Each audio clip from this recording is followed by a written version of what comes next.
So guys, সবাই কেমন আছো? আশা করি সবাই ভালো আছো।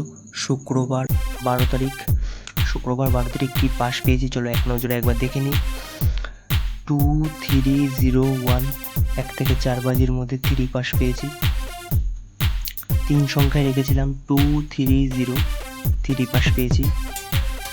2 সংখ্যায় রেখেছিলাম 23, 3 পাস পেয়েছি।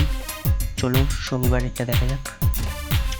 শনিবার 13 তারিখ, 1 থেকে 4 বাজির মধ্যে রেখেছি 5072, পাত্রী নিচে আছে। 3 সংখ্যায় রেখেছি 502, 2 সংখ্যায় রেখেছি 50, 4টে জুটি রেখেছি। সো গাইস, এরকম টিপস ভিডিও পাওয়ার জন্য আমার চ্যানেলটিকে সাবস্ক্রাইব করুন, আর 100% আমার টিপস দেখে খেললে আশা করি তোমার লস রিকভার করতে পারবে। সো গাইস, এই পর্যন্ত। নেক্সট ভিডিও কালকে আসছে, তো প্লিজ সাবস্ক্রাইব।